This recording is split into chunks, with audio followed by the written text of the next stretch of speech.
ജാനുവരി 1, 2025 എന്നുള്ള രൂപത്തിലാണ്. എന്ന് പറയുന്നത് ആക്കിബ് സ്റ്റാർട്ടഡ് എ ബിസിനസ് എന്നുള്ളതാണ്. അപ്പോൾ അതിനാണ് നമ്മൾ കമ്പനി ക്രിയേറ്റ് ചെയ്തിട്ടുള്ളത്. ഇവിടെ ഒരു മോണിറ്ററി എലമെൻ്റ് ഇല്ലാത്തതുകൊണ്ട് തന്നെ ഇത് ട്രാൻസാക്ഷൻ അല്ല. സോ പറഞ്ഞ ആ ഒരു അസറ്റും എക്സ്പെൻഡിച്ചറും തമ്മിലുള്ള ഡിഫറൻസ് ഇപ്പോഴാണ് കൃത്യമായിട്ട് വരിക, കൃത്യമായിട്ട് മനസ്സിലാക്കുക. ഡെപ്പോസിറ്റ് എന്ന് പറയുന്നത് തിരിച്ച് കിട്ടുന്നത് കൊണ്ട് തന്നെ അസറ്റാണ്. റെൻറ്റ് പേയ്മെൻറ്റ് എന്ന് പറഞ്ഞാൽ ആ പീരിയഡുമായിട്ട് കവർ ചെയ്യുന്നത് കൊണ്ട് അത് എക്സ്പെൻസാണ്. പിന്നെ നമ്മളിവിടെ ഉപയോഗിക്കുന്നത് ടാലിയുടെ എഡ്യൂക്കേഷൻ വേർഷൻ ആയതുകൊണ്ട് ഇതിനൊരു ലിമിറ്റേഷൻ ഉണ്ട്. ഓരോ മാസത്തെയും 2 ഡേറ്റിലേക്ക് മാത്രമേ നമുക്ക് ഇയാൾ ഹയർഡ് സ്റ്റാഫ് മെമ്പർ ഒരു സ്റ്റാഫിനെ ഹയർ ചെയ്തെന്ന് പറയുന്നിടത്ത് ഒരു മോണിറ്ററി എലമെൻറ്റും വരുന്നില്ല. അതുകൊണ്ട് തന്നെ അതൊരു അക്കൗണ്ടിങ് ട്രാൻസാക്ഷൻ അല്ല. നേരത്തെ ചില ആളുകൾ ഡൗട്ട് പറഞ്ഞിട്ടുണ്ടായിരുന്നു, ലോണ് അസറ്റ് ആണോ ലയബിലിറ്റി ആണോ. ലോണ് കമ്പനി കൊടുത്ത് കമ്പനിക്ക് കിട്ടാനുണ്ട് എന്ന് പറയുമ്പോൾ ദാറ്റ് ഈസ് അസറ്റ്. ഇനി ലോണ് നമ്മൾ പുറത്തുനിന്ന് ആളെടുത്ത് വാങ്ങിയിട്ട് അവർക്ക് കൊടുക്കാനുണ്ട് എന്ന് പറയുമ്പോൾ ലയബിലിറ്റിയാണ്. ഫെബ്രുവരി 1 ആദ്യത്തെ ട്രാൻസാക്ഷൻ എന്ന് പറഞ്ഞാൽ ഇയാൾ എന്ത് ചെയ്തിട്ടുണ്ട്, 25,000 കമ്പ്യൂട്ടർ പർച്ചേസ് ചെയ്തിട്ടുണ്ട്. സോ നമുക്ക് ഡേറ്റ് ചേഞ്ച് ചെയ്യാം. ഡേറ്റ് ചേഞ്ച് ചെയ്തിട്ട് നമ്മളത് ഇതെന്താണ്, കമ്പ്യൂട്ടർ പർച്ചേസ് ചെയ്തു ഇൻ ക്യാഷ് ആണ്. അപ്പോൾ അത് 25,000 പേയ്മെൻ്റ് ആണ് എന്നിട്ടുള്ളത്.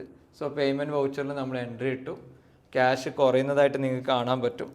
25,000 ആണ് പേയ്മെൻറ്റ് ചെയ്തിട്ടുള്ളത്. ഇവിടെയൊക്കെ നമ്മൾ ഡയറക്റ്റ് ക്യാഷിൽ എൻട്രി ഇട്ടിട്ടുള്ളത്. നേരെ മറിച്ച് ഇതിപ്പോൾ നമ്മൾ വാങ്ങിയിട്ടുള്ളത് കമ്പ്യൂട്ടർ കെയറിന്നോ അല്ലെങ്കിൽ ഇൻഫോമാക്കിന്നോ അങ്ങനെ ഏതെങ്കിലും ഒരു ഷോപ്പിൽ നിന്നാണെങ്കിൽ നമുക്ക് എന്ത് ചെയ്യാം, അവിടെ വേണമെങ്കിൽ ഒരു പാർട്ടി ക്രിയേറ്റ് ചെയ്യാം. കൊടുക്കാനുണ്ട് എന്നുള്ള രൂപത്തിൽ പാർട്ടി ക്രിയേറ്റ് ചെയ്തിട്ട് ചെയ്യാവുന്നതാണ്. ഇതിപ്പോൾ എളുപ്പത്തിന് വേണ്ടിയിട്ട് നമ്മൾ ക്യാഷ് എന്നുള്ള രൂപത്തിൽ കാണിച്ചിട്ടുണ്ട്. എപ്പോഴും ഇൻ ഡീറ്റെയിൽ ഏത് സപ്ലയർ അടുത്താണ് വാങ്ങിയിട്ടുള്ളത് അങ്ങനെയുള്ള ഡീറ്റെയിൽ കൃത്യമായിട്ട് കൊടുക്കുന്നതായിരിക്കും എന്നും നല്ലത്. അപ്പോൾ ഇവിടെ ഏതായാലും നമ്മൾ എന്ത് ചെയ്തിട്ടുണ്ട്, ക്യാഷിൽ 25,000 വാങ്ങിയതായിട്ടാണ് കാണിക്കുന്നത്. പിന്നീട് എന്ത് 20,000 റുപ്പീസ് നമ്മുടെ ഓണർ ആക്കിബ് എന്ത് ചെയ്യുന്നുണ്ട്, വിഡ്രോ ചെയ്യുന്നുണ്ട്. വിഡ്രോ ചെയ്യാന്ന് പറഞ്ഞാൽ കമ്പനി പേയ്മെൻറ്റ് നടത്തുന്നത് തന്നെയാണ്.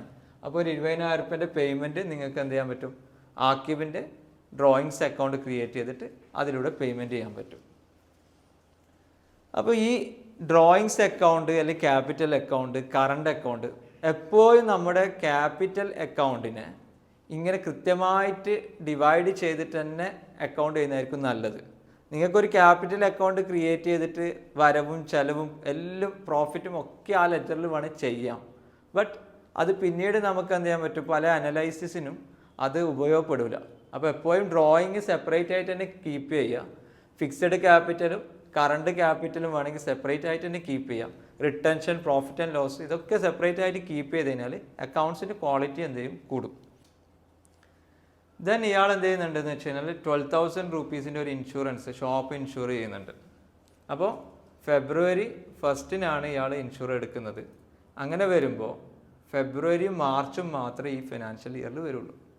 അപ്പോൾ ഇവിടെയാണ് നമ്മുടെ എന്താ പറയുക എക്സ്പെൻസും അസറ്റും തമ്മിൽ ഞാൻ പറഞ്ഞില്ലേ, ഈ പേയ്മെൻറ്റിൽ 2 മാസം ഈ ഫിനാൻഷ്യൽ ഇയറിൽ വരുന്നത് കൊണ്ട് അത് ഈ ഫിനാൻഷ്യൽ ഇയറിൻ്റെ എക്സ്പെൻസും ബാക്കി 10 മാസത്തെ പേയ്മെൻറ്റ് അടുത്ത ഫൈനാൻഷ്യൽ ഇയറിൽ വരുമ്പോൾ അത് അടുത്ത ഫൈനാൻഷ്യൽ ഇയറിൻ്റെ എക്സ്പെൻസാണ്. അതായത് ഇത് ക്യാരി ഫോർവേഡ് ചെയ്യണം. ദാറ്റ് മീൻസ് അടുത്ത വർഷം ഉപകാരം ഉണ്ടെന്ന് പറഞ്ഞു കഴിഞ്ഞാൽ ബാലൻസ് 10,000 അല്ലെ ബാലൻസ് 10 മാസത്തെ ഇൻഷുറൻസ് എന്ന് പറയുന്നത് നമ്മളെ സംബന്ധിച്ചിടത്തോളം ആസറ്റാണ്. അപ്പോൾ അതിന് നമ്മൾ നോർമൽ യൂസ് ചെയ്യുന്ന ഒരു ടേമാണ് പ്രീപെയ്ഡ് ഇൻഷുറൻസ് എന്നുള്ളത്. അപ്പോൾ ഈ ട്രാൻസാക്ഷൻ നമ്മൾ ചെയ്യാൻ പോകുന്നത് ഇവിടെ പ്രീപെയ്ഡ് ഇൻഷുറൻസ് എന്ന് പറഞ്ഞിട്ട് 12,000 എന്ന് പറഞ്ഞിട്ട് നമ്മൾ എൻട്രി ഇടാൻ പോവാണ്. പേയ്മെൻറ്റ് സിംഗിൾ എൻട്രി ഈ രൂപത്തിലിടുന്നത്. അപ്പോൾ വേറൊരു എങ്ങനെ ചെയ്യാൻ പറ്റും, ഈ 12,000 സ്പ്ലിറ്റ് ചെയ്തിട്ട് 10,000 പ്രീപെയ്ഡ് ഇൻഷുറൻസും 1,000 ആയിട്ട് ഇടാം. ബട്ട് മന്ത്ലി ട്രാൻസാക്ഷൻ വരുമ്പോൾ റെൻ്റൊക്കെ പോലെ ഉണ്ടാകുമ്പോൾ എല്ലാ മാസവും എൻട്രി ഇടുന്നതാണ് ബെറ്റർ. അങ്ങനെ ഒരു മാസത്തെ P&L നോക്കുമ്പോൾ നിങ്ങൾക്ക് എന്ത് ചെയ്യാൻ പറ്റും, കൃത്യമായിട്ട് എന്തെങ്കിലും കാണാൻ പറ്റും. ഇപ്പം നമ്മളിവിടെ 2,000 എക്സ്പെൻസ് ഇട്ട് കഴിഞ്ഞാൽ ഫെബ്രുവരി മാസം ഇൻഷുറൻസിൻ്റെ 2,000 എക്സ്പെൻസ് വരും, മാർച്ചിൽ ഉണ്ടാവില്ല. ബട്ട് ഉണ്ടാവേണ്ടത് എങ്ങനെയാണ്, ഫെബ്രുവരിയിൽ 1,000 മാർച്ചിൽ 1,000. അപ്പോൾ ഈ ജേണൽ ഇട്ടതിന് ശേഷം അല്ലെങ്കിൽ ഈ പേയ്മെൻറ്റ് വൗച്ചർ ഇട്ടതിന് ശേഷം നമ്മൾ എന്ത് ചെയ്യുക, നെക്സ്റ്റ് വരുമ്പോൾ ഒരു പേയ്മെൻറ്റ് നടക്കുന്നില്ല. അതുകൊണ്ട് തന്നെ നമ്മൾ എന്ത് ചെയ്യും, ഈ ഫെബ്രുവരിയിൽ 1,000 റുപ്പീസ് എന്ത് ചെയ്യും, നമ്മൾ എക്സ്പെൻസായിട്ട് ബുക്ക് ചെയ്യും. അടുത്ത എക്സ്പെൻസ് നമ്മൾ മാർച്ചിലായിരിക്കും ബുക്ക് ചെയ്യുന്നത്. അപ്പോൾ ഈ 1,000 എൻട്രി മാത്രമേ ഇവിടെ വരുള്ളൂ. അത് ഇൻഷുറൻസ് എന്നുള്ള രൂപത്തിൽ വരും. നമ്മൾ എന്ത് ചെയ്യും, അത് 1,000 എന്ത് ചെയ്യും കാണിക്കും. പിന്നെ ഇയാൾ നെക്സ്റ്റ് ആയിട്ട് പേയ്മെൻറ്റ് ചെയ്യുന്നത് ഒരു 2500 രൂപ ഇലക്ട്രിസിറ്റിയാണ്. അപ്പോൾ ഞാൻ പറഞ്ഞു ജനുവരി കഴിഞ്ഞ് ഫെബ്രുവരി ആണ്. അപ്പോൾ ആ രൂപത്തിലുള്ള ഒരു പീരിയഡിൻ്റെ ലോജിക്കലായിട്ടുള്ള പ്രശ്നം ഉണ്ടാവും. പക്ഷേ എൻട്രീസ് മനസ്സിലാക്കാൻ വേണ്ടി നമ്മൾ ചെയ്യുന്നതാണല്ലോ. അപ്പോൾ 2500 എന്ന് പറയുന്നത് നമ്മളെ സംബന്ധിച്ചിടത്തോളം ഒരു എക്സ്പെൻസാണ്, ഇലക്ട്രിസിറ്റിയിലുള്ള പേയ്മെൻറ്റാണ്. നിങ്ങൾ ഇലക്ട്രിസിറ്റീൻ്റെ എക്സ്പെൻസ് ബുക്ക് ചെയ്യുമ്പോൾ മിക്കവാറും ഇപ്പോൾ KSEB പല ഡെപ്പോസിറ്റും നമ്മുടെ അടുത്ത് നിന്ന് എന്ത് ചെയ്യുന്നുണ്ട്, കളക്ട് ചെയ്യുന്നുണ്ട്. കൃത്യമായിട്ട് അക്കൗണ്ട് ചെയ്യുമ്പോൾ ഈ പവർ ചാർജും അല്ലെങ്കിൽ ഫ്യൂവൽ ചാർജും അല്ലെങ്കിൽ ഇലക്ട്രിസിറ്റി ചാർജും ഏതെങ്കിലും ഡെപ്പോസിറ്റ് വേറെ ഉണ്ടെങ്കിൽ ഡെപ്പോസിറ്റിനെ നമ്മൾ എന്ത് ചെയ്യണം, അസറ്റായിട്ട് തന്നെ അക്കൗണ്ട് ചെയ്യണം. അപ്പോൾ ഇവിടെ അങ്ങനത്തെ കൺഫ്യൂഷൻസ് ഒന്നും ഇല്ല. 2500 രൂപ നമ്മൾ എന്താ ഇലക്ട്രിസിറ്റി എക്സ്പെൻസ് എന്നുള്ള രൂപത്തിൽ കാണിച്ചിട്ടുണ്ട്. ദെൻ ഇയാൾക്ക് എന്ത് ചെയ്തിട്ടുണ്ട്, 50,000 ഹാപ്പി ബസാർ എന്ന് പറഞ്ഞിട്ടുള്ള വേറൊരു കസ്റ്റമർ അടുത്ത് നിന്ന് എന്ത് ചെയ്തിട്ടുണ്ട്, അഡ്വാൻസ് ആയിട്ട് കിട്ടിയിട്ടുണ്ട്. മേ ബി ഇയാൾ എന്ത് ചെയ്യും, ഭാവിയിലൊരു സെയിൽ അങ്ങനെ ഉണ്ടാവാം. അപ്പോൾ ഇയാൾ എന്ത് 50,000 അഡ്വാൻസ് എന്ത് ചെയ്തിട്ടുണ്ട്, ഒരു കസ്റ്റമർ അടുത്ത് നിന്ന് വാങ്ങിയിട്ടുണ്ട്. അപ്പോൾ അഡ്വാൻസ് 50,000 വാങ്ങുക എന്ന് പറഞ്ഞു കഴിഞ്ഞാൽ ഇറ്റ്സ് എ ലയബിലിറ്റി. കാരണം 50,000 രൂപ അയാൾ തന്നിട്ടുണ്ട്. ഒന്നിക്കൽ 50,000 ഫ്രൂട്ട്സ് ഞാൻ അയാൾക്ക് കൊടുക്കേണ്ടി വരും, അല്ലെങ്കിൽ 50,000 രൂപ ഞാൻ എന്ത് ചെയ്യേണ്ടി വരും, അയാൾക്ക് തിരിച്ചു കൊടുക്കേണ്ടി വരും. അപ്പോൾ നമുക്കിതിലെന്ന് പറഞ്ഞു കഴിഞ്ഞാൽ ഇയാൾ എന്ത് ചെയ്യാൻ പറ്റും, അണ്ടറിൽ സൺഡ്രി ഡെറ്റേഴ്സിനും കൊടുക്കാൻ പറ്റും, അല്ലെങ്കിൽ എന്ത് ചെയ്യാൻ പറ്റും, അഡ്വാൻസ് എന്നുള്ള രൂപത്തിലും കൊടുക്കാൻ പറ്റും. അപ്പോൾ ഹിയർ നമ്മൾ എന്ത് ചെയ്തിട്ടുണ്ട്, ലോൺസ് ആൻഡ് അഡ്വാൻസ് എന്നുള്ള രൂപത്തിൽ ക്രിയേറ്റ് ചെയ്തിട്ടുണ്ട്. ബട്ട് അത് ഹാപ്പി ബസാർ അഡ്വാൻസ് എന്ന് പറഞ്ഞിട്ട് തന്നെ എന്ത് ചെയ്യേണ്ടി വരും, ലെഡ്ജർ നെയിമും കൊടുക്കണം. ഹാപ്പി ബസാർ എന്ന് കൊടുത്തിട്ട് ലോൺസ് ആൻഡ് അഡ്വാൻസ് ഇട്ട് കഴിഞ്ഞാൽ നെക്സ്റ്റ് ടൈം എന്ത് ചെയ്യില്ല, എൻട്രി വരുമ്പോൾ ഏതാണെന്ന് ഐഡൻറ്റിഫൈ ചെയ്യാൻ പറ്റൂല. അപ്പോൾ നമുക്ക് എന്ത് ചെയ്യാം, ഇതിനെ ഒന്നും കൂടി അമെൻഡ് ചെയ്തിട്ട് ഹാപ്പി ബസാർ എന്ന് പറഞ്ഞിട്ട് സൺഡ്രി ഡെറ്റേഴ്സിൽ തന്നെ നമുക്ക് എന്ത് ചെയ്യാം, കീപ്പ് ചെയ്യാം. സോ നമ്മൾ വീണ്ടും ഇതിനെ എഡിറ്റ് ചെയ്യാണ്. ഹാപ്പി ബസാറിൻ്റെ അഡ്വാൻസ് എന്നുള്ള ലെഡ്ജറിൽ പോയിട്ട് നമ്മൾ എന്ത് ചെയ്യുക, അഡ്വാൻസിനെ ക്യാൻസൽ ചെയ്തു. കാരണം നമുക്കറിയാം ഇത് നമ്മുടെ കസ്റ്റമർ ആണെന്നുള്ളത്. ഇവിടെ നേരെ കൊണ്ടാണ്ട് എന്ത് ചെയ്തു, സൺഡ്രി ഡെറ്റേഴ്സിൽ ഇട്ടു. അപ്പോൾ ഇവിടെ ഇനി എന്താ സംഭവിക്കാൻ പോകുന്നതെന്ന് വെച്ച് കഴിഞ്ഞാൽ സൺഡ്രി ഡെറ്റേഴ്സിൽ ഒരു ക്രെഡിറ്റ് ബാലൻസ് ഉണ്ടാവുകയും ചെയ്യാം. നോർമലി അവിടെ എന്താ വരേണ്ടത്, ഡെബിറ്റ് ബാലൻസ് ആണ്. പക്ഷേ ഇയാളുടെ അടുത്ത് അഡ്വാൻസ് കിട്ടി, ഇനി ഇയാൾക്ക് എന്താണെന്ന് വെച്ച് കഴിഞ്ഞാൽ ഒരു ഫ്രൂട്ട്സോ മറ്റോ വിൽക്കുമ്പോൾ അതെന്തായിക്കോളും, ബാലൻസ് ആയിക്കോളും. സോ നമ്മളത് സൺഡ്രി ഡെറ്ററിൽ ക്രിയേറ്റ് ചെയ്തിട്ടുണ്ട്. പിന്നീട് ഇയാൾ 1 lakh HDFCന്ന് ഒരു ഓഡിയോ എടുക്കുന്നുണ്ട്. അപ്പോൾ 1 lakh ഓഡിയോ എടുക്കുന്നുണ്ട്. അപ്പോൾ അതിൻ്റെ എൻട്രി വരും. ആ 1 lakh ഓഡിയോ എന്ത് ചെയ്തിട്ടുണ്ട്, നമ്മുടെ കറണ്ട് അക്കൗണ്ടിലേക്ക് ട്രാൻസ്ഫർ ചെയ്യുന്നുണ്ട്. അപ്പോൾ HDFCയിൽ 1 lakhൻ്റെ ഓഡിയോ അക്കൗണ്ട് ഓപ്പൺ ചെയ്യാന്ന് പറഞ്ഞു കഴിഞ്ഞാൽ അവിടെ ഒരു ട്രാൻസാക്ഷൻ നടക്കില്ല. ബട്ട് ഇയാൾക്ക് 1 lakh ആണ് ലിമിറ്റ് ഉള്ളത്. ആ 1 lakh ഇയാൾ എന്ത് ചെയ്തിട്ടുണ്ട്, കറണ്ട് അക്കൗണ്ടിലേക്ക് മാറിയിട്ടുണ്ട്. അപ്പോൾ ആ എൻട്രിയാണ് ഇപ്പോൾ നമ്മൾ ഇടുന്നത്. നിങ്ങൾക്ക് അത് കാണാൻ പറ്റും. ദെൻ ഇയാൾ എന്ത് ചെയ്തിട്ടുണ്ട്, മാംഗോ ഓറഞ്ചും എന്ത് ചെയ്തിട്ടുണ്ട്, പർച്ചേസ് ചെയ്തിട്ടുണ്ട്. സെയിം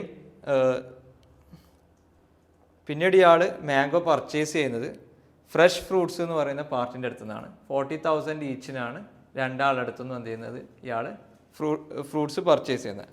അപ്പോൾ മാംഗോ പർച്ചേസും ഓറഞ്ച് പർച്ചേസും എനിക്കൊന്ന് ഓൾറെഡി അക്കൗണ്ട് ഉണ്ട്. ഫ്രഷ് ഫ്രൂട്ട് നമ്മൾ എന്ത് ചെയ്യേണ്ടി വരും, ക്രിയേറ്റ് ചെയ്യേണ്ടി വരും. അപ്പോൾ നേരത്തെ നമ്മൾ എന്ത് ചെയ്തിട്ടുണ്ട്, 75,000 പർച്ചേസ് സീ നാച്ചുറൽ നിന്ന് ചെയ്തിട്ടുണ്ട്. അപ്പോൾ അതിൻ്റെ പേയ്മെൻറ്റ് ഇയാൾ കൊടുക്കുകയാണ്. ഇയാൾ കൊടുക്കുന്നത് 74,000 ആണ് ഇയാൾ പേയ്മെൻറ്റ് കൊടുക്കുന്നത്. 74,000. നേരത്തെ അയാൾക്ക് എന്ത് ചെയ്തിട്ടുണ്ട്, കസ്റ്റമർക്ക് 500 ഡിസ്കൗണ്ട് കൊടുക്കേണ്ടി വന്നിട്ടുണ്ട് എക്സ്പെൻസ്. അപ്പോൾ ഇയാൾ കച്ചവടക്കാരൻ എന്ത് ചെയ്തു, അത് സപ്ലയർ എടുത്തുന്ന 1000 രൂപ ആക്കിയിട്ട് എന്തിട്ട് മാറ്റി. അപ്പോൾ ഇയാൾ എന്ത് ചെയ്തു, ഇത് നമുക്കിത് വേറൊരു രൂപത്തിൽ എന്ത്, നേരത്തെ നമ്മൾ എന്ത് ചെയ്തു, ഒരു എമൗണ്ട് കിട്ടിയ ക്യാഷിൻ്റെ എൻട്രി ഇട്ടു, പിന്നീട് ജേണൽ ഇട്ടു. ഇതന്നെ നമുക്ക് എന്ത് ചെയ്യാൻ പറ്റും, ഈ പേയ്മെൻറ്റ് വൗച്ചർ യൂസ് ചെയ്തിട്ട് തന്നെ രണ്ടും കൂടി ഒരുമിച്ച് ചെയ്യാൻ പറ്റും.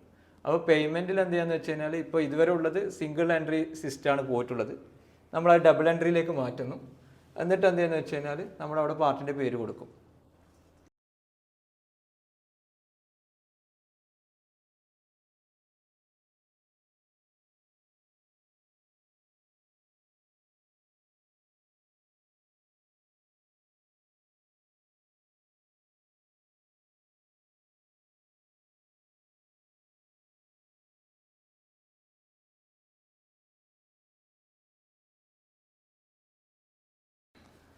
അപ്പോൾ ഈ ഡേറ്റിൽ നടക്കുന്ന ട്രാൻസാക്ഷൻ എന്ന് പറഞ്ഞു കഴിഞ്ഞാൽ നമ്മൾ റെൻറ്റ് റെക്കോർഡ് ചെയ്യുന്നതാണ്. അപ്പോൾ ഇയാളെന്ത് അടുത്ത മാസത്തെ ജനുവരിയിൽ നമ്മൾ ഓൾറെഡി റെൻറ്റ് കൊടുത്തു. ഫെബ്രുവരിൻ്റെ റെൻറ്റ് ഈ ഡേറ്റിലാണ് കൊടുക്കുന്നത്. 2nd ഡേറ്റിൽ ഫെബ്രുവരിൻ്റെ റെൻറ്റ് കൊടുക്കുകയാണ്. 10,000 ആണ്. അപ്പോൾ അത് നമ്മളത് പേയ്മെൻറ്റിൽ കാണിച്ചു, ക്യാഷ് ആയിട്ടാണ് പേയ്മെൻറ്റ് ചെയ്തിട്ടുള്ളത്. നേരെ മറിച്ച് നമുക്ക് എന്ത് ചെയ്യാൻ പറ്റും, 1-ാം തീയതി തന്നെ എന്ത് ചെയ്യാൻ പറ്റും, റെൻറ്റിന് എന്ത് ചെയ്യാം, rent account to rent payable എന്ന് പറഞ്ഞ ലയബിലിറ്റി ക്രിയേറ്റ് ചെയ്തതിന് ശേഷം 2-ാം തീയതി പേയ്മെൻറ്റ് കൊടുക്കാം. ഏത് ഡേറ്റിലാണോ റെൻറ്റ് ഡ്യൂ ആകുന്നത് ആ ഡേറ്റിൽ തന്നെ റെൻ്റ് അക്കൗണ്ട് ചെയ്യണം. അങ്ങനെയാണെങ്കിൽ മാത്രമേ നമുക്ക് ആ മാച്ചിങ് പ്രിൻസിപ്പിൾ എന്ത് ചെയ്യാവുള്ളൂ, റെഡി ആവുള്ളൂ. അതാത് മാസത്തിൻ്റെ എക്സ്പെൻസ് അവിടെ തന്നെ വരുള്ളൂ. പിന്നെ ഇയാൾ എന്ത് ചെയ്യുന്നു പറഞ്ഞു കഴിഞ്ഞാൽ ഹാപ്പി ബസാറിൽ നിന്ന് ഇയാൾ എന്ത് ചെയ്യുന്നു, ഓറഞ്ച് സെയിൽ ചെയ്യണം. നമുക്ക് ഓൾറെഡി അവർ അഡ്വാൻസ് തന്നിട്ടുണ്ട്. അപ്പോൾ അവർക്ക് 50,000-ൻ്റെ ഓറഞ്ച് ഇയാൾ സെയിൽ ചെയ്യണം. അപ്പോൾ അതിൻ്റെ സെയിൽ എൻട്രി വരും. ഓൾറെഡി ഈ ലെഡ്ജറൊക്കെ ഉണ്ട്. ആ നേരെ പേയ്മെൻറ്റ് സെയിൽ എൻട്രി ഇട്ടാൽ മതിയാവും. ഇവിടെ നിങ്ങൾക്ക് കാണാൻ പറ്റും ഹാപ്പി ബസാറിന് 50,000 ക്രെഡിറ്റ് ബാലൻസ് ആണ്. ഈ എൻട്രി പോയി കഴിയുമ്പോൾ നിങ്ങളൊന്ന് കൺട്രോൾ ചെയ്യാൻ അടിച്ചു കഴിഞ്ഞാൽ ഈ എൻട്രി പോസ്റ്റ് ആവും.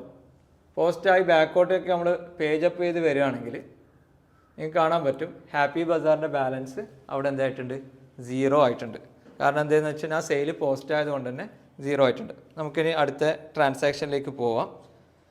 അപ്പോൾ അതിന് ഈ ഓറഞ്ച് കിട്ടിയപ്പോൾ അവരൊരു നല്ലൊരു ഫീഡ്ബാക്ക് എന്ത് ചെയ്ത് ഇയാൾക്ക് ലെറ്റർ ചെയ്തിട്ടുണ്ട്. അപ്പോൾ അത് ഇവൻറ്റിൻ്റെ കൂട്ടത്തിൽ ഈ ഫീഡ്ബാക്ക് കൊടുത്തിട്ടുണ്ട്. അപ്പോൾ ഫീഡ്ബാക്ക് കിട്ടുക എന്ന് പറഞ്ഞു കഴിഞ്ഞാൽ അയാൾ 1000 രൂപ എക്സ്ട്രാ തന്നിട്ടുണ്ടെങ്കിൽ അവിടെ എന്തുണ്ട്, ഒരു ട്രാൻസാക്ഷനുണ്ട്, ഒരു മോണിറ്ററി വാല്യൂ ഉണ്ട്. നല്ലൊരു ഫീഡ്ബാക്ക് 4 സ്റ്റാർ കിട്ടിയെന്ന് വിചാരിച്ചിട്ട് അക്കൗണ്ടിൽ അതിലൊരു എൻട്രിയും ഇല്ല. അപ്പോൾ ആ പിന്നെ ഇവൻറ്റ് നമ്മൾ സ്കിപ്പ് ചെയ്യാണ്. That's not a financial transaction. പിന്നീട് ഇയാൾ ഇതൊക്കെ ചെയ്ത് കുറച്ച് പൈസ വന്നല്ലോ. അപ്പോൾ എന്നെ ഓർമ്മ വന്നു. അങ്ങനെ എന്ത് ചെയ്ത് മുഹമ്മദിൻ്റെ അടുത്ത് നിന്ന് വാങ്ങിയ ലോണിൽ ഒരു 20,000 രൂപ ഇയാൾ എന്ത് റീപേയ്മെൻറ്റ് ചെയ്യുന്നുണ്ട്. അപ്പോൾ നെക്സ്റ്റ് എൻട്രി വരുന്നത് അതാണ്. പേയ്മെൻറ്റിൽ എന്ത് ചെയ്യും, മുഹമ്മദ് ലോണ് 20,000 എന്ത് ചെയ്യും, റീപേയ്മെൻറ്റ് ചെയ്യും. നേരത്തെ ഒരു മുഹമ്മദ് സ്റ്റാഫും ഉണ്ട്, മുഹമ്മദ് ലോണും ഉണ്ട്. ഈ രണ്ടും സെപ്പറേറ്റ് ആയിട്ട് തന്നെ ആ ലെഡ്ജർ നെയിമിൽ തന്നെ അത് കാണിക്കണം. നിങ്ങൾക്ക് ആ മുകളിലത്തെ സ്ക്രീനിൽ പോയാൽ കാണാം. നേരത്തെ എൻട്രിയിൽ നിങ്ങൾക്ക് കാണാൻ പറ്റും ഇവിടെ മുഹമ്മദ് ലോണ്. അവിടെ ആ ലെഡ്ജറിൻ്റെ അടുത്തേക്ക് പോയി കഴിഞ്ഞാൽ നമ്മൾ സെലക്ട് ചെയ്യുമ്പോൾ ഇവിടെ കാണാൻ പറ്റും മുഹമ്മദ് ലോൺ ഉണ്ട്, മുഹമ്മദ് സാലറി അഡ്വാൻസ് ഉണ്ട്. അപ്പോൾ ഇത് രണ്ടും രണ്ടാളാണെന്ന് മനസ്സിലാണെങ്കിൽ ലോണ് വാങ്ങിയ മുഹമ്മദ് വേറെയാണ്, അവിടെ വർക്ക് ചെയ്യുന്ന മുഹമ്മദ് വേറെയാണെന്ന് മനസ്സിലാൻ ലെഡ്ജർ നെയിം കൃത്യമായിട്ട് നിങ്ങൾ എന്ത് ചെയ്യണം, കൊടുത്തിരിക്കണം. അല്ലെങ്കിൽ എന്ത് ചെയ്യാൻ പറ്റും, മുഹമ്മദിന് ഇനീഷ്യൽ ഉണ്ടെങ്കിൽ എൻ്റെ MV ആണ്, അപ്പോൾ അവിടെ MV എന്ന് കൊടുക്കാം. മറ്റേ ആളെ ഇനീഷ്യൽ ഉണ്ട്, ഇനീഷ്യൽ കൊടുക്കാം. രണ്ടും ഡിസ്റ്റിങ്ക്റ്റ്ലി എന്ത് ചെയ്യണം, ഐഡൻറ്റിഫയബിൾ ആയിരിക്കണം. സോ അടുത്ത എൻട്രി വരുന്നതെന്ന് വെച്ച് കഴിഞ്ഞാൽ ഒരു 700 രൂപയുടെ ട്രാവലിംഗ് എക്സ്പെൻസ് വന്നിട്ടുണ്ട്. അപ്പോൾ വീണ്ടും ഒരു ട്രാവലിംഗ് എക്സ്പെൻസ് ആണ്, ആ പേരിൽ തന്നെ എക്സ്പെൻസ് ഉണ്ട്. അപ്പോൾ ഒരു എക്സ്പെൻസ്, ഇൻഡയറക്റ്റ് എക്സ്പെൻസ് ക്രിയേറ്റ് ചെയ്യാൻ പറ്റും. അവിടെ 700-ൻ്റെ ട്രാൻസാക്ഷൻ എന്ത് ചെയ്യും, വരും. അപ്പോൾ ഇത്രയും ട്രാൻസാക്ഷനാണ് ഈ 2 ഫെബ്രുവരിയിൽ നടക്കുന്നത്. ഞാൻ ഒന്നും കൂടി പറയുകയാണ്, ഇത് എഡ്യൂക്കേഷൻ വേർഷൻ ആയതുകൊണ്ട് മാത്രമാണ് ഈച്ച് മന്ത് 2 days വെച്ചിട്ട് കൊടുക്കേണ്ടി വരുന്നത്. നമുക്ക് നമ്മുടെ ക്ലാസ് റൂം എക്സ്പീരിയൻസ് ഒക്കെ വരുമ്പോൾ എന്ന് പറഞ്ഞു കഴിഞ്ഞാൽ കൃത്യമായി ലോജിക്കലി തന്നെ നമ്മൾ പോകും. കാരണം നമുക്ക് ക്ലാസ്സിലാകുമ്പോൾ എന്ന് പറഞ്ഞു കഴിഞ്ഞാൽ പെയ്ഡ് ടാലിയിൽ തന്നെ, ഒറിജിനൽ ടാലിയിൽ തന്നെ നമുക്ക് അക്കൗണ്ട് ചെയ്യാൻ പറ്റും. അങ്ങനെ ആ സമയത്ത് ഇതുപോലത്തെ റെസ്ട്രിക്ഷൻസോ കാര്യങ്ങളോ ഒന്നും ഉണ്ടാവില്ല. അപ്പോൾ കണ്ണൂരുള്ള ആളുകൾക്ക് എന്ത് ചെയ്യാൻ പറ്റും, നമ്മുടെ ക്ലാസ്സിൽ വന്നിട്ട് ഡയറക്റ്റ് ഇതൊക്കെ എക്സ്പീരിയൻസ് ചെയ്യാൻ പറ്റും. ബട്ട് അത് ചാർജബിൾ ആണ്, യൂട്യൂബ് ഫ്രീ ആണ്. ദെൻ അടുത്ത ദിവസത്തെ ട്രാൻസാക്ഷനിലേക്ക് നമ്മൾ പോവുകയാണ്. മാർച്ച് 1 നമ്മൾ ആദ്യം തന്നെ നേരത്തെ പറഞ്ഞു റെൻറ്റ് പേയബിൾ നമുക്ക് എപ്പോഴും എന്ത് ചെയ്യാം, ലയബിലിറ്റി ആയിട്ട് ക്രിയേറ്റ് ചെയ്ത് വെക്കാം. സോ നമ്മളൊരു ജേർണൽ പോവാണ്, അതിൽ റെൻറ്റ് പേയബിൾ എന്ത് ചെയ്യാണ്, കാണിക്കുകയാണ്. അപ്പോൾ എങ്ങനെ വരിക, നമുക്കൊരു ലയബിലിറ്റിയാണ് ക്രിയേറ്റ് ചെയ്യേണ്ടത്. അപ്പോൾ റെൻറ്റ് പേയബിളിൻ്റെ അടുത്ത് ക്രെഡിറ്റാണ് വേണ്ടത്. അപ്പോൾ ഇവിടെ നോർമലി നിങ്ങൾക്ക് കാണാൻ പറ്റും Y2 എന്നൊക്കെ പറഞ്ഞിട്ട് എന്തുണ്ട്, ആ എൻട്രി ഇടുമ്പോൾ നിങ്ങൾ പണ്ട് മറ്റേ എന്താ പറയുക കള്ളിയെല്ലാം വരച്ചിട്ട് ചെയ്യുന്നിടത്ത് കാണുന്ന അതേ സംഭവം അവിടെ ഉണ്ടാവും. പക്ഷേ നിങ്ങൾ ശ്രദ്ധിക്കേണ്ടത് എന്താണെന്ന് വെച്ച് കഴിഞ്ഞാൽ ഈ ഡെബിറ്റിൽ 10,000 അത് റെൻറ്റ് എക്സ്പെൻസ് തന്നെയാണ്, റെൻറ്റ് പേയബിൾ 10,000. അപ്പോൾ നിങ്ങൾക്ക് കാണാൻ പറ്റും ഓൾറെഡി 30,000 റെൻറ്റ് വന്നിട്ടുണ്ട് എക്സ്പെൻസ്, കാരണം ഇത് 3ാമത്തെ മാസമാണ്. പേയബിൾ 10,000. നമ്മൾ ഓരോ എൻട്രി ഇടുമ്പോഴും ഇവിടെ അതിലെ ആക്റ്റീവ് ബാലൻസ് കാണിക്കും. അത് നിങ്ങൾക്ക് എന്ത് ചെയ്യണം, ഇട്ട എൻട്രി ക്ലിയർ ആണെന്ന് ഉറപ്പുവരുത്താൻ വേണ്ടിയിട്ട് അത് ഉപയോഗപ്പെടും. പിന്നെ ഇയാൾ എന്ത് ചെയ്തിട്ടുണ്ട്, 20,000 രൂപയുടെ പിന്നെ ഓറഞ്ച് സ്റ്റാർ ഹൈപ്പർ മാർക്കറ്റിന് ഇയാൾ എന്ത് ചെയ്യുന്നുണ്ട്, വിൽക്കുന്നുണ്ട്. അപ്പോൾ പുതിയൊരു പാർട്ടിനെ ക്രിയേറ്റ് ചെയ്യണം. 20,000-ൻ്റെ ഓറഞ്ച് അയാൾക്ക് വിൽക്കുകയാണ്.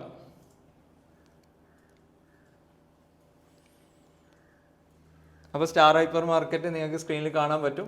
ലെഡ്ജർ ക്രിയേഷൻ ഇതൊക്കെ നോക്കിയേ വളരെ സിമ്പിളായിട്ട് ചെറിയ ടൈം കൊണ്ട് എന്ത് ചെയ്യാൻ പറ്റും, നമുക്ക് ചെയ്യാൻ പറ്റും. അപ്പോൾ ഒരു അക്കൗണ്ടൻറ്റിനെ സംബന്ധിച്ചിടത്തോളം ഒരു ദിവസം എത്ര ടൈം അയാൾ വർക്ക് ചെയ്യണം എന്ന് വെച്ച് കഴിഞ്ഞാൽ വളരെ സിസ്റ്റമാറ്റിക്കായിട്ട് ചെയ്യുന്ന ആളാണെങ്കിൽ 1 hour 2 hour എന്ത് ചെയ്യണം, അത്രേ ആൾക്ക് വർക്ക് ചെയ്യാനുണ്ടാവുള്ളൂ. അപ്പോൾ അത് വിചാരിച്ചിട്ട് ഇനി അതിൻ്റെ ഓണർമാരെടുത്ത് ഇവർക്ക് ഇത്രേ പണിയുള്ളൂ എന്നൊന്നും കൂട്ടണ്ട. ഈ അക്കൗണ്ടൻറ്റിനെ കൊണ്ട് തന്നെ പല പണികളും മറ്റുള്ള ഡ്യൂട്ടീസും ഈ ഓണർമാർ ചെയ്യിക്കുന്നത് കൊണ്ടാണ് ഇവർ അക്കൗണ്ട് എന്ത് ചെയ്യുന്നത് ഈ രൂപത്തിലാണ്. അയാൾക്ക് എന്തായാലും കുറച്ച് ആലോചിക്കാനും ചിന്തിക്കാനും ഒക്കെ ഉള്ള സമയം അയാളെ അക്കൗണ്ടൻ്റ് ആണ് എന്നുള്ള ബോധ്യം നിങ്ങൾക്ക് എന്ത് ചെയ്യണം, ഉണ്ടാവുകയും ചെയ്യണം. അപ്പോൾ നിങ്ങളെ എംപ്ലോയറെയും അങ്ങനെ ആക്കി മാറ്റാൻ വേണ്ടിയിട്ട് എന്ത് ചെയ്യുക, നിങ്ങൾ ശ്രമിക്കുക എന്നുള്ളതാണ്. അപ്പോൾ 20,000 നമ്മൾ സ്റ്റാർ ഹൈപ്പർ മാർക്കറ്റിന് ഇതാക്കി. 40,000 എന്ത് ചെയ്തിട്ടുണ്ട്, ഫ്രഷ് ഫ്രൂട്ട്സിന് നമ്മൾ പേയ്മെൻറ്റ് നടത്തി. അപ്പോൾ നിങ്ങൾക്ക് കാണാൻ പറ്റും പേയ്മെൻ്റ് ആണ് ക്യാഷ് 40,000. ഇവിടെ കാണാൻ പറ്റും 72,300 ആണ് ഇപ്പോൾ ക്യാഷ് ഉള്ളത്. ഈ 40,000 പേയ്മെൻറ്റ് കൊടുത്തു കഴിഞ്ഞാൽ ആ ബാലൻസ് എന്തായി മാറും, 32,300 ആയിട്ട് മാറും. ഇയാളെ സംബന്ധിച്ചിടത്തോളം 40,000 എന്നും കൊടുക്കാനുണ്ട്. സോ നെക്സ്റ്റ് ഇയാൾക്ക് 20,000 ഇയാളെ ബാങ്കിൽ ഒരു റിസീറ്റ് എൻട്രി വന്നു. അപ്പോൾ അതിൽ കാണുന്ന രാജു എന്നാണ്. അപ്പോൾ ഇയാൾക്ക് ഇത് ആരാണെന്ന് അറിയില്ല. അപ്പോൾ ആ ഇവൻറ്റിൽ കാണാം രാജു എന്ന് കാണാം. ബട്ട് ഇയാൾക്ക് ആരാണ് രാജു എന്ന് ഐഡൻറ്റിഫൈ ചെയ്യാൻ പറ്റുന്നില്ല. പക്ഷേ ഈ എൻട്രി ഇട്ടിട്ടില്ലെങ്കിൽ ബാങ്ക് എന്ത് ചെയ്യാൻ പറ്റില്ല, റീകൺസിൽ ചെയ്യാൻ പറ്റില്ല, ക്ലോസ് ചെയ്യാൻ പറ്റില്ല. അപ്പോൾ ഇങ്ങനെയുള്ള സിറ്റുവേഷനിൽ നമ്മൾ നോർമലി യൂസ് ചെയ്യുന്ന ഒരു അക്കൗണ്ടാണ് സസ്പെൻസ് അക്കൗണ്ട്. പക്ഷേ ഈ അക്കൗണ്ടിൽ ഒരിക്കലും ഒരു എൻട്രിയും ഉണ്ടാവാൻ പാടില്ല. ബട്ട് ഇന്ന് നമുക്ക് ആരാണെന്ന് അറിയാത്തതുകൊണ്ട് ബാങ്ക് ക്ലോസ് ചെയ്യാൻ പറ്റാത്തതുകൊണ്ട് നമ്മൾ സസ്പെൻസിൽ എന്ത് ചെയ്യുന്നത് വെച്ച് കഴിഞ്ഞാൽ 20,000 റിസീറ്റ് കാണിച്ചിട്ട് ഇന്നത്തെ ഡേ ക്ലോസ് ചെയ്യണം. അപ്പോൾ ഞാൻ ഒന്നും കൂടി പറയുകയാണ്, സസ്പെൻസ് അക്കൗണ്ട് എന്നുള്ള ലെഡ്ജർ നിങ്ങൾ കീപ്പ് ചെയ്തോ, ബട്ട് ഒരിക്കലും അതിലെന്ത് ചെയ്യാൻ പാടില്ല, എൻട്രി ഉണ്ടാകരുത്. അതായത് തോക്ക് തരാം പക്ഷെ വെടിവെക്കരുതെന്ന് പറയുന്നില്ലേ, അതുപോലെ ആവശ്യത്തിന് മാത്രം എന്ത് ചെയ്യുക, ഉപയോഗിക്കുക. സോ അത് ആ എൻട്രിയും കൂടി കയ്യിലോടുകൂടി 1 മാർച്ചിൻ്റെ എൻട്രി കഴിഞ്ഞു. പിന്നെ 2 മാർച്ചാണ്. അപ്പോൾ 2 മാർച്ചിൽ ഇയാൾ എന്ത് ചെയ്യുന്നതെന്ന് വെച്ച് കഴിഞ്ഞാൽ ഇയാളൊരു തീരുമാനം എടുത്തു കഴിഞ്ഞു, എന്ത്, ഒരു കൂൾ ബാറും കൂടി ഇവിടെ സ്റ്റാർട്ട് ചെയ്യാം. അങ്ങനെയാണ് ഒരു ഇവൻറ്റ് കൊടുത്തിട്ടുള്ളത്. അപ്പോൾ കൂൾ ബാറിന് വേണമെങ്കിൽ ഒരു ഡിവിഷനൊക്കെ ആയിട്ട് ക്രിയേറ്റ് ചെയ്യുന്നുണ്ടെങ്കിൽ വേണമെങ്കിൽ നമുക്ക് എന്ത് ചെയ്യാൻ പറ്റും, അവിടെ ഒരു ഡിവിഷൻ വേണമെങ്കിൽ ക്രിയേറ്റ് ചെയ്യാം. ബട്ട് ഇയർ നമ്മളിവിടെ ഒന്നും തന്നെ എന്തില്ല, അതിൽ മോണിറ്ററി വാല്യൂ ഇല്ലാത്തതുകൊണ്ട് ഇറ്റ്സ് നോട്ട് എ ട്രാൻസാക്ഷൻ. അതുകൊണ്ട് നമ്മൾ അതിനെ കെയർ ചെയ്യുന്നില്ല. പിന്നീടുള്ളത് ഇയാൾ എന്ത് ചെയ്യുന്നു, ഒരു 500 രൂപയുടെ കുറച്ച് നോട്ട്ബുക്ക് പോലത്തെ പേപ്പേഴ്സ് കാര്യങ്ങൾ. അപ്പോൾ പ്രിൻറ്റിങ് ആൻഡ് സ്റ്റേഷനറി എന്ന് പറഞ്ഞിട്ട് നമ്മൾ എന്ത് ചെയ്യാണ്, 500 ഒരു എക്സ്പെൻസും കൂടി കാണിക്കുകയാണ്. പിന്നീട് ഇയാൾ രാജു എന്ന് പറയുന്നത് നമ്മുടെ ഒരു സ്റ്റാർ എന്ന് പറഞ്ഞിട്ട് നമ്മളൊരു കസ്റ്റമർ ഉണ്ടല്ലോ, അപ്പോൾ അയാളെ പിന്നെ സ്റ്റാഫിൻ്റെ പേരാണ് രാജു. അപ്പോൾ അയാളെ ഗൂഗിൾ പേ എന്ന് അയച്ചത് കൊണ്ടാണ് രാജു എന്ന് കണ്ടത്. അപ്പോൾ 20,000 ഏതാണെന്ന് ഐഡൻറ്റിഫൈ ചെയ്തു. സോ നമ്മൾ എന്ത് ചെയ്യുന്നത് വെച്ച് കഴിഞ്ഞാൽ ആ എൻട്രിനെ ചേഞ്ച് ചെയ്യാണ്. അപ്പോൾ ആ സസ്പെൻസ് അക്കൗണ്ടിലുള്ള എൻട്രിനെ നമ്മൾ മാറ്റിയിട്ട് എന്ത് ചെയ്യുന്നത് വെച്ച് കഴിഞ്ഞാൽ ആ ഡേറ്റിൽ തന്നെ പോയിട്ട് കറക്റ്റ് ചെയ്യാം. അപ്പോൾ 1 മാർച്ചിലേക്ക് പോയി നമ്മൾ എന്ത് ചെയ്യും, വീണ്ടും ആദ്യം ആ ഒരു ലെഡ്ജറിലേക്ക് പോകും. എന്നിട്ട് അവിടെ നിന്ന് എന്ത് ചെയ്യുന്നത് വെച്ച് കഴിഞ്ഞാൽ ആ വൗച്ചറിന്, റിസീറ്റ് വൗച്ചറിന് സസ്പെൻസ് മാറ്റിയിട്ട് എന്ത് ചെയ്യും, സ്റ്റാർ ഹൈപ്പർ മാർക്കറ്റ് കൊടുക്കും. അപ്പോൾ സ്റ്റാർ ഹൈപ്പർ മാർക്കറ്റിൻ്റെ ബാലൻസ് അവിടെ 0 ആയിട്ടുണ്ട്. അപ്പോൾ ഇത്രയും ട്രാൻസാക്ഷനാണ് നമ്മൾ ഇന്ന് ഇവിടെ ഡിസ്കസ് ചെയ്തിട്ടുള്ളത്. ഇതൊക്കെ നമ്മൾ ഓൾറെഡി അക്കൗണ്ട് ചെയ്ത് കഴിഞ്ഞു. നിങ്ങൾക്ക് കാണാൻ പറ്റും ചെറിയ സമയം മാത്രമേ ഇതിനൊക്കെ ആവശ്യമുള്ളൂ. അത് ലോജിക്കലി ചെയ്യുകയാണെങ്കിൽ നിങ്ങൾക്ക് ഈസി ആയിട്ട് എന്ത് ചെയ്യാൻ പറ്റും, അക്കൗണ്ട്സ് ചെയ്യാൻ പറ്റും. അപ്പോൾ കഴിഞ്ഞു എന്ന് പറഞ്ഞു കഴിഞ്ഞാലും ചിലപ്പോൾ ചില എൻട്രീസ് എന്ത് ചെയ്യും, മിസ്സായി പോകും. അപ്പോൾ ഇവിടെ നമ്മൾ എന്ത് ചെയ്യുന്നത് പറഞ്ഞു കഴിഞ്ഞാൽ പ്രീപെയ്ഡ് ഇൻഷുറൻസിൻ്റെ ഫെബ്രുവരിയിലെ എക്സ്പെൻസ് മാത്രമേ റെക്കോർഡ് ചെയ്തിട്ടുള്ളൂ. അതായത് ഇൻഷുറൻസ് പെയ്ഡ് എന്നുള്ളത്. അത് നമ്മൾ എന്ത് ചെയ്യണം, മാർച്ചിൻ്റെതും കൂടി ഇപ്പോൾ എന്ത് ചെയ്യണം, റെക്കോർഡ് ചെയ്യാൻ പോകണം. അപ്പോൾ അതിൻ്റെ ജേർണൽ നമ്മളിതാ കാണാൻ പറ്റും. അപ്പോൾ നിങ്ങൾക്ക് കാണാൻ പറ്റും പ്രീപെയ്ഡ് ഇൻഷുറൻസിന് 10,000 ആണ് ബാലൻസ് ഉള്ളത്. ഇത് അസറ്റായിട്ട് ബാലൻസ് ഷീറ്റ് കിടക്കും. അടുത്ത വർഷം സെയിം പ്രോസസ്സ് ചെയ്ത് കഴിഞ്ഞാൽ നമുക്കത് എക്സ്പെൻസ് ആയിട്ട് എന്ത് ചെയ്യാം, റെക്കോർഡ് ചെയ്യാൻ പറ്റും. അപ്പോൾ ഓൾമോസ്റ്റ് എല്ലാ ട്രാൻസാക്ഷനും കഴിഞ്ഞിട്ടുണ്ടെന്നാണ് വിചാരിക്കുന്നത്. അപ്പോൾ ഇനി നമ്മൾ എന്തെന്ന് വെച്ച് കഴിഞ്ഞാൽ ഇതിൻ്റെ ട്രയൽ ബാലൻസിലേക്ക് നമുക്ക് പോവാം. സോ ട്രാൻസാക്ഷൻ ഫുള്ള് കംപ്ലീറ്റ് ആയിട്ടുണ്ട്. നമ്മളെന്ത് ചെയ്യുക, അക്കൗണ്ട്സ് ചെയ്ത് കഴിഞ്ഞാൽ എപ്പോഴും TB ഒന്ന് ചെക്ക് ചെയ്യുക എന്നുള്ളതാണ്. പിന്നെ ടാലിയിൽ എങ്ങനെ ആയിക്കഴിഞ്ഞാലും എന്താവും, ടാലി ആവും. അതാണ് ടാലി സോഫ്റ്റ്വെയറിൻ്റെ പ്രത്യേകത. അപ്പോൾ നിങ്ങൾക്ക് ഇവിടെ കാണാൻ പറ്റും നമ്മുടെ എന്ത് ചെയ്തിട്ടുണ്ട്, ലെഡ്ജർ ഇവിടെ കാണാൻ പറ്റും. അപ്പോൾ ഈച്ച് ലെഡ്ജർ നിങ്ങൾക്ക് കാണാൻ പറ്റും 6,31,000 ആണ് ഇവിടെ ടോട്ടൽ വരുന്നത്. ഇപ്പുറം 6,31,000 ആണ്. നിങ്ങൾക്ക് മുകളിൽ കാണാം ഡെബിറ്റ് ക്രെഡിറ്റ്. അപ്പോൾ ഡെബിറ്റും ക്രെഡിറ്റും കൂട്ടി വന്നു കഴിഞ്ഞാൽ ഈ കറക്റ്റ് എമൗണ്ട് ആണ് ഉണ്ടാവുക. അപ്പോൾ നമുക്ക് ഏകദേശം TB കിട്ടിയിട്ടുണ്ട്. ദാറ്റ് മീൻസ് നമ്മൾ ഇട്ട എൻട്രി ഒക്കെ കറക്റ്റ് ആണെന്നുള്ളതാണ്. ഇതിൽ സസ്പെൻസ് ഉണ്ടോയെന്ന് ചെക്ക് ചെയ്ത് നോക്കിയേ. കാരണം സസ്പെൻസ് ഉണ്ടാകാൻ പാടില്ല. ഉണ്ടോ? സസ്പെൻസ് ഇല്ല. സോ വളരെ ക്ലിയർ ആണ്. നേരെ എന്ത് ചെയ്യുക, എസ്കേപ്പ് അടിക്കുക. നമ്മൾ ഇനി എന്ത് ചെയ്യുന്നത് വെച്ചാൽ P&L കാണാൻ പോകണം. അപ്പോൾ പ്രോഫിറ്റ് ആൻഡ് ലോസ് അക്കൗണ്ട് ഇവിടെ നോക്കാം, നിങ്ങൾക്ക് കാണാൻ പറ്റും 70,200 നെറ്റ് ലോസ് ആണ്. ബട്ട് നമ്മളെല്ലാം പ്രോഫിറ്റിലാണ് വിട്ടിട്ടുള്ളത്. അപ്പോൾ നേരത്തെ ഞാൻ പറഞ്ഞിട്ടുണ്ടായിരുന്നു നമ്മൾ ഇൻവെൻറ്ററി അക്കൗണ്ട് ചെയ്തിട്ടില്ല. സോ നമ്മൾ സെപ്പറേറ്റ് ഒരു സ്റ്റോക്ക് രജിസ്റ്റർ കീപ്പ് ചെയ്തിട്ടുണ്ടായിരുന്നു. അപ്പോൾ ആ സ്റ്റോക്ക് രജിസ്റ്റർ പ്രകാരം മാംഗോയുടെ 40,000 സ്റ്റോക്ക് ഉണ്ടായിരുന്നു, അതേപോലെ തന്നെ ഓറഞ്ചിൻ്റെ 30,000 സ്റ്റോക്ക് ഉണ്ടായിരുന്നു. അപ്പോൾ നമ്മൾ എന്ത് ചെയ്യുന്നത് വെച്ച് കഴിഞ്ഞാൽ ക്ലോസിംഗ് സ്റ്റോക്ക് എന്നുള്ള രൂപത്തിൽ ഒരു ലെഡ്ജർ ഇവിടെ ക്രിയേറ്റ് ചെയ്യുന്നത്. നേരെ ഇൻവെൻറ്ററി ഉള്ള കേസാണെങ്കിൽ നമുക്കത് എന്ത് ചെയ്യേണ്ടി വരില്ല, സെപ്പറേറ്റ് ആയിട്ട് ചെയ്യേണ്ടി വരില്ല. ബട്ട് ഇപ്പോൾ ഇവിടെ നമ്മൾ സ്റ്റോക്ക് രജിസ്റ്റർ യൂസ് ചെയ്ത് ചെയ്യുന്നതുകൊണ്ട് നമ്മൾ ആ എൻട്രി ഇട്ട് കൊടുക്കുകയാണ്. അപ്പോൾ closing stock in hand total വരുന്നത് 75,000 ആണ്. അപ്പോൾ നമുക്ക് ഒന്നിക്കൽ എന്ത് ചെയ്യാൻ പറ്റും, ഈ 75,000 എന്നുള്ള രൂപത്തിൽ ഒറ്റ ക്ലോസിംഗ് സ്റ്റോക്ക് കൊടുക്കാൻ പറ്റും. അപ്പോൾ ഇവിടെ നമ്മൾ എന്ത് ചെയ്യും, ഈ ക്ലോസിംഗ് സ്റ്റോക്ക് മാംഗോൻ്റെയും ഓറഞ്ചിൻ്റെയും വാല്യൂ കൊടുക്കും. അപ്പോൾ നമ്മളിവിടെ ബുക്ക് എൻഡ് ചെയ്യുന്നത് 2 മാർച്ചാണ്. നേരത്തെ പറഞ്ഞ പോലെ ടാലി എഡ്യൂക്കേഷൻ വേർഷൻ്റെ റെസ്ട്രിക്ഷൻ ആണ്. അപ്പോൾ മാംഗോ വരുന്നത് 40,000 ആണ്, ഓറഞ്ച് വരുന്നത് 30,000 ആണ്. അപ്പോൾ ഈ എൻട്രി ഇട്ടതിന് ശേഷം നമുക്ക് എന്ത് ചെയ്യാം, ഒന്നും കൂടി എന്ത് ചെയ്യാം, നമ്മുടെ P&L പോയി നോക്കാം. അപ്പോൾ ഇപ്പോൾ നിങ്ങൾക്ക് P&L കാണാൻ പറ്റും. നേരത്തെ ഗ്രോസ് ലോസ് ഉണ്ടായത് ഇപ്പം ഗ്രോസ് പ്രോഫിറ്റ് ആയിട്ട് എന്തെങ്കിലും മാറിയിട്ടുണ്ട് 35,000. ഈവൻ ദോ 35,000 GP ഉണ്ടെങ്കിലും എക്സ്പെൻസ് ആയിട്ട് എന്ത് വന്നിട്ടുണ്ട്, 36,200 ഇൻഡയറക്റ്റ് എക്സ്പെൻസ് ഉണ്ട്. നമുക്ക് ഇവിടെ വന്നു കഴിഞ്ഞാൽ അതിനെ എക്സ്പാൻഡ് ചെയ്യാൻ പറ്റും. അപ്പോൾ അതിൽ നിങ്ങൾക്ക് കാണാൻ പറ്റും 36,200 എന്തൊക്കെ എക്സ്പെൻസാണ് വന്നിട്ടുള്ളത്.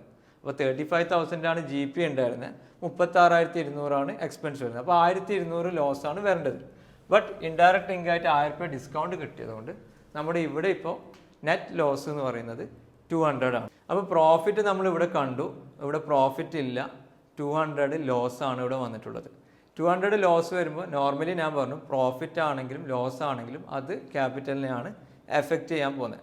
ബട്ട് നമ്മുടെ ടാലിയിൽ വരുമ്പോൾ നമുക്ക് ഇതിൻ്റെ ബാലൻസ് ഷീറ്റിലേക്ക് പോവാം. ബാലൻസ് ഷീറ്റ് നിങ്ങൾക്ക് കാണാൻ പറ്റും. ഇവിടെ ക്യാപിറ്റൽ അക്കൗണ്ട് 1,80,000 തന്നെയാണ് കിടക്കുന്നത്. അതായത് 2,00,000 അതിൽ നിന്ന് 20,000 വിഡ്രോ ചെയ്തിട്ട് 1,80,000 ആണ്. ബട്ട് നിങ്ങൾക്ക് ഇവിടെ ഇപ്പോഴത്തെ സ്ക്രീനിൽ കാണാൻ പറ്റും പ്രോഫിറ്റ് ആൻഡ് ലോസ് എന്നുള്ള 200. അപ്പോൾ നോർമലി നമ്മൾ ബാലൻസ് ഷീറ്റിൽ പോകുമ്പോൾ ഈ പ്രോഫിറ്റ് ആൻഡ് ലോസിനെ ഇവിടെ തന്നെയാണ് കാണിക്കുക. അപ്പോൾ ടാലിയിലുള്ള ഫോർമാറ്റാണിത്. ഈ ഫോർമാറ്റ് തന്നെ നമുക്ക് എന്ത് ചെയ്യാൻ പറ്റും, വേറെ ഫോർമാറ്റ് ടാലി തന്നെ അവൈലബിൾ ഉണ്ട്. ഇത് നമ്മൾ പിന്നെ ഹൊറിസോണ്ടൽ മെത്തേഡ് ഓഫ് ബാലൻസ് ഷീറ്റാണ്. ഇത് നമുക്ക് എന്ത് ചെയ്യാൻ പറ്റും, വേർട്ടിക്കൽ മെത്തേഡിലേക്കും മാറ്റാനൊക്കെ പറ്റും. സോ ഇന്ന് നമ്മുടെ ഏകദേശം ഇത്ര കാര്യങ്ങൾ മാത്രമേ പറയുന്നുള്ളൂ. ഇതിൽ നിങ്ങൾക്ക് കാണാൻ പറ്റും ആസറ്റ് സൈഡിലുള്ള വാല്യൂസ് കാണാൻ പറ്റും, ലയബിലിറ്റി എന്താണുള്ളതെന്ന് കാണാൻ പറ്റും. അപ്പോൾ നമ്മുടെ വളരെ ഫാസ്റ്റായിട്ട് എന്നാൽ സ്ലോ ആയിട്ടാണ് ഇന്നത്തെ ക്ലാസ് മൂവ് ചെയ്തിട്ടുള്ളത്. അപ്പോൾ ഇതോടുകൂടി ഒരു ചെറിയൊരു 10-30 ട്രാൻസാക്ഷൻ നമ്മൾ വെറും ഒരു ഹാഫ് ആൻ അവർ ആ ഒരു ടൈം കൊണ്ട് നമ്മൾ എന്ത് ചെയ്തിട്ടുണ്ട്, അക്കൗണ്ട് ചെയ്തിട്ടുണ്ട്. അപ്പോൾ അടുത്ത എപ്പിസോഡിൽ നമുക്ക് എന്ത് ചെയ്യാം, ഇതിൻ്റെ കൂടുതൽ ഡീറ്റെയിൽ നമുക്ക് എന്ത് ചെയ്യാൻ പറ്റും, നിങ്ങൾക്ക് തരാൻ പറ്റും. സോ നിങ്ങളെന്ത് ചെയ്യുക, അടുത്ത എപ്പിസോഡിന് വേണ്ടിയിട്ട് വെയിറ്റ് ചെയ്യുക. Thank you for watching daily dose of accounting by CA Muhammad. See you tomorrow.